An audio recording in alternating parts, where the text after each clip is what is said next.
দেখছেন টিভি9 বাংলা, আপনাদের সঙ্গে আমি মধুকল্পিতা। শুরু করছি ৫টায় ৫ কথা।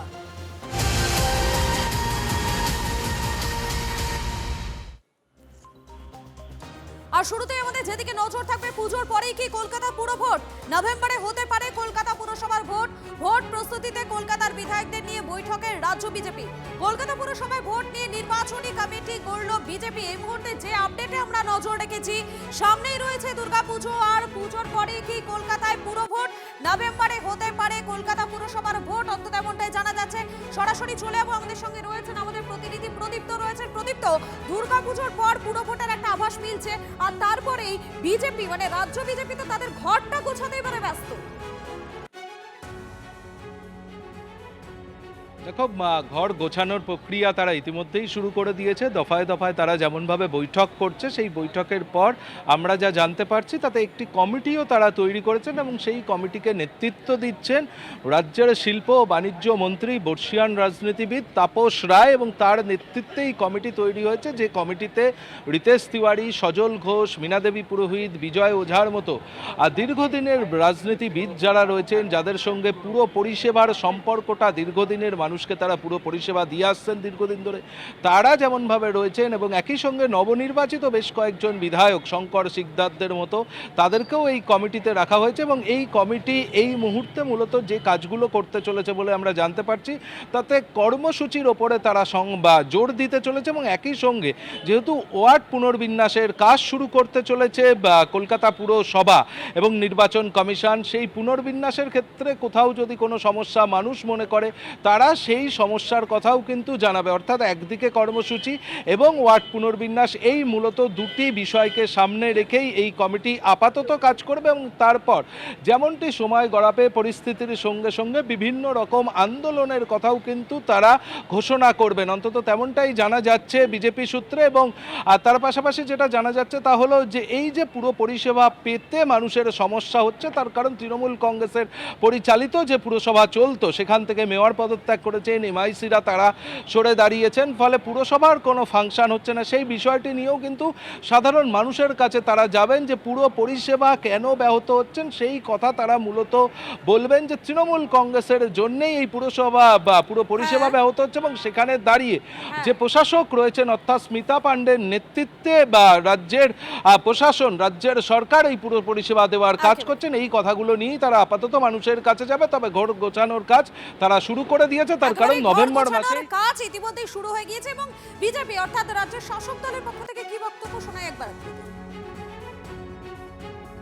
বিজেপি কর্পোরেশন নিয়ে চিন্তা ভাবনা শুরু করে দিয়েছে, প্রস্তুতি শুরু করে দিয়েছে। কমিটি গঠন হয়েছে, তাদের নির্বাচন করতে গেলে তো কমিটি অবশ্যই লাগবে। আমরা আরো কমিটি তৈরি করব, নিচের দিকেও কমিটি তৈরি হবে। অসংখ্য সিট জিত, হ্যাঁ নিশ্চয়ই। ভোট ওই যে 2090 সালে সিপিএম যেভাবে করেছিল, 2011 থেকে 21 অবধি, 21 না 26 অবধি যতগুলো নির্বাচনে, যা 26টা খালি পারল না বলে হয়ে গেল ইন দ্য ভোগ অফ মা, তো বাকি যত জায়গায় যেমনভাবে নির্বাচন করেছিল সেভাবে হবে। নির্বাচন হবে গণতান্ত্রিকভাবে, অবাধ, শান্তিপূর্ণ, এবং রাজ্য পুলিশ করবে, কোনো বিরোধী অভিযোগ করতে পারবে নিশ্চিন্তে থাকুন। কলকাতা পুরো ভোট নিয়ে এর আগে ঠিক কি ইঙ্গিত দিয়েছিলেন আমরা শোনাবো সেই বক্তব্য। তবে তার আগে আপনাদেরকে একবার শোনাই যে তৃণমূলের পক্ষ থেকে এই বিষয় নিয়ে কি বলা হচ্ছে, তারা কতটা প্রস্তুত, শোনাবো আপনাদের। যেভাবে ওরা ডিলিমিটেশন করছে, যেভাবে একতরফা ভাবে কারোর সঙ্গে আলোচনা না করে, জনশুনানি না করে, কোনো কারোর সাথে পাবলিক রিপ্রেজেন্টেটিভদের সঙ্গে আলোচনা না করে, সেটা ওরা যতই বলুক, দাবি করুক যে স্বচ্ছভাবে হবে, ওদের যেখানে ওরা রয়েছে সেখানে স্বচ্ছভাবে কোনো জায়গায় হয় না। আমরা 2,60,00,000 ভোট পেয়েছি এই বিধানসভা নির্বাচনে, আর কলকাতা পৌরসভাতেও আপনারা যদি হিসাব করে দেখেন তাহলেও দেখবেন যে আমাদের সব জায়গাতেই একটা বড় ভোট আছে তৃণমূল কংগ্রেসের। সুতরাং আমাদের ওদেরকে নিয়ে, ওরা তো গতবারে নানান কথা বলেছে, এবারে ওরা ভোট করাবে ওদের প্রশাসনকে ব্যবহার করে, সেইটাকে এখন আড়াল দেওয়ার জন্য নানান জিনিস করছে। এখানে স্বচ্ছ ভোট হলে এখানে আমরা জিতবো, এটুকু আমরা নিচ্ছি। এই খবরটা আমরা এক্ষুনি শুনলাম। দেখুন, আমাদের, আপনারা জানেন, আমি যদি এটা বলি যে আমরা পুরোপুরি প্রস্তুত সেটা সত্যের অপলাপ করা হবে। আমি রিয়েলিস্টিক কথা বলতে ভালোবাসি, আমাদের দল থেকে আমরা মিসলিড করি না।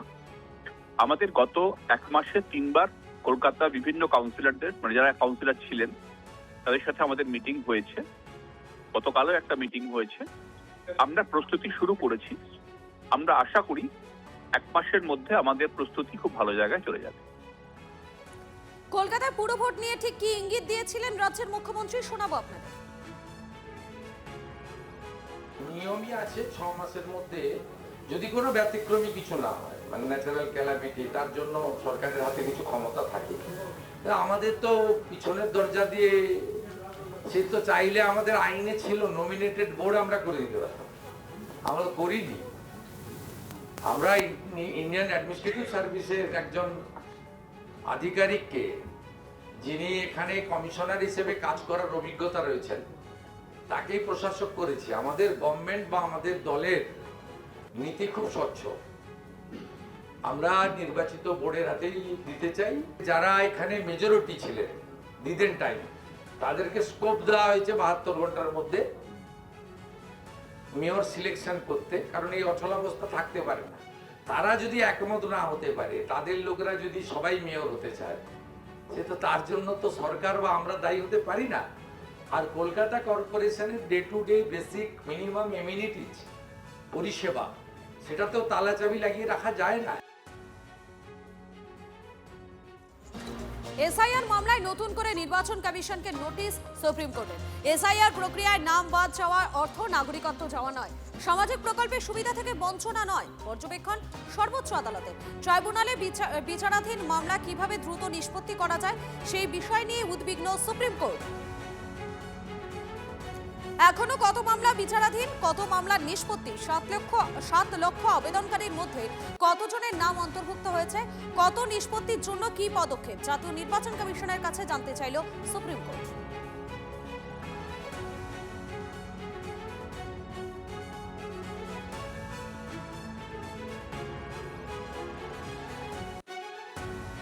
So our application was very, very important because we are seeking prioritization. We are seeking prioritization of those cases which are filed by the voters. You don't need to give any priority to other kinds of, excluding or objecting to inclusion sort of petition, appeals. Second is with regard to the priority and the time-bound direction we need the court to give with regard to the, especially the Kolkata and the Howrah municipality, where municipal elections are stated to be held in December. জজ সাহেবরা একটা জায়গায় আমার মনে হয় একটা considerable জায়গায় যাচ্ছে, যে 1000 ভোট মার্জিন কম, অথচ 8000 10,000 নাম ডিলিট হয়ে অ্যাডজুডিকেশনে রয়েছে। রেজাল্টটা তো টোটালি চেঞ্জ হয়ে যাবে। অতএব সেটার হিয়ারিং ওই পুজোর আগে বোধহয় একটা ডেট দিয়েছে, সেই ডেটে হবে এবং ওদের কাছ থেকে একটা রিপোর্ট চেয়েছে। এবং আমাদের যে নোটিশ দিচ্ছি, অ্যাপ্লিকেশনে সেই নোটিশের তার বেরোবে, তার রিপ্লাইও দিতে হবে। ট্রাইব্যুনালে নিষ্পত্তির হার নগণ্যতম।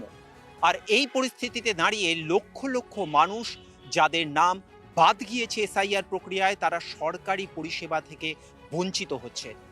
আগামী দিনে পুরসভার নির্বাচন রয়েছে পঞ্চায়েতের নির্বাচন। এরা কি আবারও ভোট দিতে পারবেন? সামগ্রিক প্রক্রিয়া নিয়ে বড় সড় অনিশ্চয়তার জায়গা তৈরি হয়েছে। আর এই প্রেক্ষাপটেই নতুন করে এবার জাতীয় নির্বাচন কমিশনকে নোটিশ ইস্যু করলো সুপ্রিম কোর্ট। এই নোটিশের প্রেক্ষিতে কত ট্রাইব্যুনাল এই মুহূর্তে কাজ করছে, তাদের নিষ্পত্তির হার কত, অতিরিক্ত ট্রাইব্যুনাল গঠন করা হবে কিনা, ট্রাইব্যুনালের পরিকাঠামো বদল করা হবে কিনা, এবং যারা নাম অন্তর্ভুক্তির জন্য আবেদন করেছেন বা বাদ দেওয়ার জন্য আবেদন এসেছে, সেক্ষেত্রে কমিশন কি পদক্ষেপ করেছে, যাবতীয় বিষয় জানাতে হবে। স্বাভাবিকভাবেই আগামী দিনে মানুষ সুরাহা পাবেন কিনা এবং তা কবে পাবেন, সেই প্রশ্নই এই মুহূর্তে সব থেকে বেশি গুরুত্বপূর্ণ। ক্যামেরায় নিরঞ্জন দাসের সঙ্গে জ্যোতির্ময় কর্মকারের রিপোর্ট, TV9 বাংলা। আমরা এটা দাবি করেছি বা প্রার্থনা করেছি সুপ্রিম কোর্টের সামনে, যে যারা ইতিমধ্যে বেরিয়ে গেছেন তাদের ইনক্লুশনের কেসকে যেন প্রায়োরিটি দেওয়া হয়, আগে সেই কেসগুলো যেন শুনানি হয় এবং তারপরে যেন ইলেকশন কমিশনের যা বিষয় সেগুলো দেখা হয়। আর এই যে মিউনিসিপ্যালিটি ইলেকশন আসছে, কলকাতা কর্পোরেশনের ইলেকশন আছে, হাওড়ার আছে, তার আগে যেন এই জুরিসডিকশনের কেসগুলোকে ট্রাইব্যুনাল যথাশীঘ্র এগুলোকে ডিল করে, পঞ্চায়েত নির্বাচনের আগে যেন সমস্ত কেস ডিসপোজ হয়ে যায়, এগুলো আমরা আবেদন করেছি। আর এই ট্রাইব্যুনালগুলোকে যাতে একটা রিফর্ম করা যায়, এই সমস্ত কিছু আমরা লিখিতভাবে আজকে আমাদের হলফনামায় জানিয়েছি। আশা করছি যে আগামী যে ডেট আসবে সেই ডেটের মধ্যে এর একটা নিষ্পত্তি হবে এবং সেই ডেটের পরে যে লক্ষ লক্ষ মানুষ যে ট্রাইব্যুনালে যারা পেন্ডিং কেস আছে, তারা আটকে আছেন, তারা সুরাহা পাবে। এসআইআর মামলায় নতুন করে নির্বাচন কমিশনকে নোটিশ সুপ্রিম কোর্টের। এসআইআর প্রক্রিয়ায় নাম বাদ যাওয়ার অর্থ নাগরিকত্ব জমা নয়, সামাজিক প্রকল্পের সুবিধা থেকে বঞ্চনা নয়, পর্যবেক্ষণ সর্বোচ্চ আদালতের। আর এই বিষয় নিয়ে রাজনৈতিক মহলের একাংশ কি বলছেন আপনাদের শোনাবো। ইলেকশন কমিশনের তো এটা আমরা অনেকদিন ধরে বলে আসছিলাম যে 37 লক্ষ লোক এখনো অ্যাডজুডিকেশনে পড়ে আছে, তার কোনো নিষ্পত্তি হচ্ছে না। সুপ্রিম কোর্ট আজকে সেটাই অবজারভেশন দিয়েছে। সুপ্রিম কোর্ট এটাও বলেছে যাদের ভোটার কার্ড নেই তাদেরকে সামাজিক প্রকল্প থেকে বঞ্চিত করা যাবে না। সুপ্রিম কোর্ট এটাও বলেছে যে কেন এত সময় লাগছে, এ তো ভোট দিতে পারলো না, এত লোক যে ভোট, তো 37 লক্ষ লোক ভোট দিতে পারলো না, তারা যে তাদের ভোটটা যদি দিতে পারতো তাহলে যে নির্বাচন ফলাফলটা পশ্চিমবাংলায় দেখাচ্ছে সেই ফলাফলটা হতো না। এমনিতেই তৃণমূল কংগ্রেস একটা বড় লার্জ 2,60,00,000 মানুষের ভোট পেয়েছে, তারপরেও নির্বাচনে এইটা ওরা কারসাজি করেছিল নির্বাচন কমিশনকে ব্যবহার করে। তো আজকের নির্বাচন কমিশনের বিষয়টা নিশ্চয়ই সুপ্রিম কোর্ট, দেশের সর্বোচ্চ আদালত, সেটা যারা দেখছেন তারা নিশ্চিতভাবে কোনো সিদ্ধান্ত নেবেন বলে আমরা আশাবাদী। এটা তো ঠিকই আছে, সুপ্রিম কোর্ট তো জানতে চাইবেই, অতএব ইলেকশন কমিশন তার উপযুক্ত জবাব দেবে। অতএব এই বিষয়ে আমাদের কিছু বলার নেই, ইলেকশন কমিশন সম্পূর্ণ আলাদা, অতএব ইলেকশন কমিশন তাদের মতো করে কাজ করে। অতএব আমরা শুধু বাইরে থেকে দর্শকের ভূমিকায় আছি এবং বাকি সবাই আছে, আপনারাও আছেন, অন্যান্য পার্টিরাও আছে, কারণ ইলেকশন কমিশন সম্পূর্ণ স্বতন্ত্র সংস্থা। অতএব ইলেকশন কমিশনের কাজকর্ম নিয়ে যে নোটিশ সুপ্রিম কোর্ট করেছে, ইলেকশন কমিশন তার উপযুক্ত জবাব দেবে এবং কেন এটা পুরোপুরি ক্লোজড হয়নি সেটাও ইলেকশন কমিশন সময় মতো সুপ্রিম কোর্টকে জানাবে বলেই আমরা আশাবাদ। খুবই ইতিবাচক পদক্ষেপ, কিন্তু এটা আরো দ্রুত গতিতে হওয়ার কথা ছিল, কারণ যেভাবে ট্রাইব্যুনালের কাজ চলছে সেটা শেষ হতে হতে আরো কতগুলো ভোট পেরিয়ে যাবে, আরো কত মানুষ সামাজিক সুরক্ষা ইত্যাদি সরকারি প্রকল্প থেকে বঞ্চিত হয়ে যাবেন। এই ষড়যন্ত্রটাকে সফল হতে দেওয়া যাবে না। জোর করে নাম বাদ দেওয়া এবং সেই নাম বাদের প্রেক্ষিতে নাগরিকত্ব নিয়ে হুমকি, সরকারি সাহায্য পাওয়া নিয়ে হুমকির মুখে যে সাধারণ মানুষ পড়ছেন, সরকার যে ষড়যন্ত্র করছে সাধারণ দেশের নাগরিকের উপর, এই ষড়যন্ত্রটা বন্ধ হওয়া উচিত এবং অবশ্যই দ্রুত এই সমস্ত ট্রাইব্যুনালের কাজ শেষ করে যারা যোগ্য তাদের নাম তালিকায় ফেরত এনে তারা যে যে সরকারি সাহায্য পাওয়ার অধিকারী তাদেরকে সেইগুলো দেওয়া উচিত, কারণ এইগুলো যে কোনো একজন নাগরিকের কর্তব্য। সংবিধান তাকে সেই অধিকার দিয়েছে, সংবিধান যা অধিকার দিয়েছে কোনো সরকার যাতে তার ইচ্ছে মতো সেগুলো কেড়ে নিতে না পারে, আমাদের সেই পদ্ধতিতেই যাওয়া উচিত, সেই ব্যবস্থাতেই যাওয়া উচিত।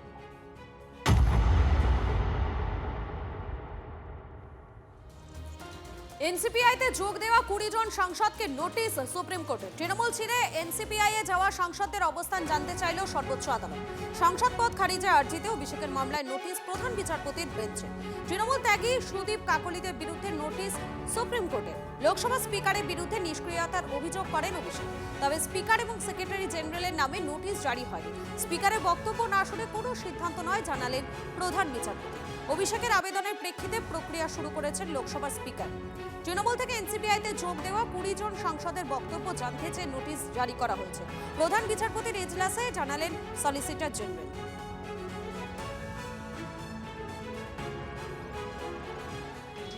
এই তো সবে খেলা শুরু, আর বলতে হয়নি কিছু। আইনটা আমাদের ফেভারে এতটাই, আর এতটাই ইলিগাল কাজ এই যে 20 জন মিলে করেছে, আর যেটাকে এখন ফেলে রেখে দিয়েছে স্পিকার, এটা যে কত বড় অসাংবিধানিক এটা তো এখন সবাইকার কাছে পরিষ্কার। দেখো না এবার 20 জনের কি হয়। ওই ভূপেন সেট আছে একজন, আরেকজন ওই শকুনি মামা আছে পার্লামেন্টের, এরা পার্লামেন্টটাকে তো নষ্ট করে দিচ্ছে। একজন টাকা তুলে নিয়ে ঘুরছে আর একজন শকুনিগিরি করছে। স্পিকার তো ডিসকোয়ালিফিকেশন আর কমপ্লেন যেটা করেছে সেই কমপ্লেন ডিসাইড করেনি। এবার ডিসাইড না করার আগেই উনি সিট অ্যালটমেন্ট করে দিলেন ওদের আমাদের আগে। ওদের কিরণ রিজিজু ওদেরকে এনসিপিআই বলে স্বীকৃতি দিয়ে দিল। হ্যাঁ, তো সেই জন্য সন্দেশখালীতে শাহজাহান ঘনিষ্ঠ তৃণমূল নেত্রীকে ছোড়া হলো ডিম। জনরোষ থেকে বাঁচতে খালি পায়ে ছুট ব্লক তৃণমূল সভানেত্রী মিঠু সর্দারে। আশ্রয় নিলেন পুলিশ ফাঁড়িতে। পালাবদলের পর গ্রেফতার হয়েছিলেন মিঠু। জামিন পাওয়ার পর থেকে গা ঢাকা দিয়েছিলেন। এলাকায় ফিরতে তৃণমূল নেত্রীকে ঘিরে জনরোষ। পুলিশি হস্তক্ষেপে পরিস্থিতি নিয়ন্ত্রণে আসে।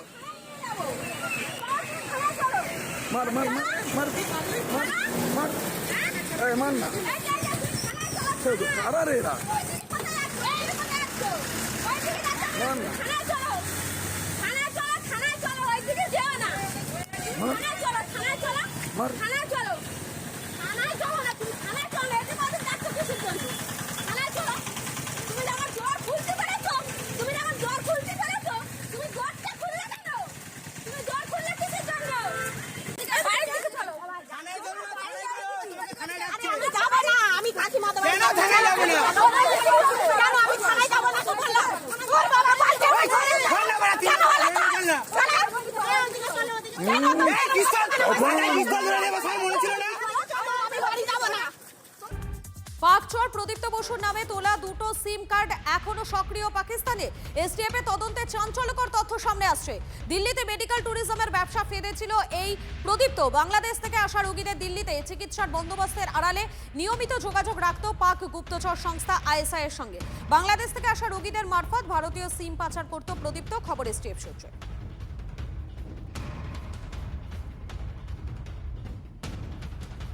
পাকচর প্রদীপ্ত বসুর নামে তোলা দুটো সিম কার্ড সক্রিয় পাকিস্তানে।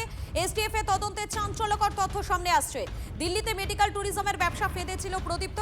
বাংলাদেশ থেকে আসা রোগীদের দিল্লিতে চিকিৎসার বন্দোবস্তের আড়ালে নিয়মিত যোগাযোগ রাখত পাকচর গুপ্তচর সংস্থা আইএসআই এর সঙ্গে।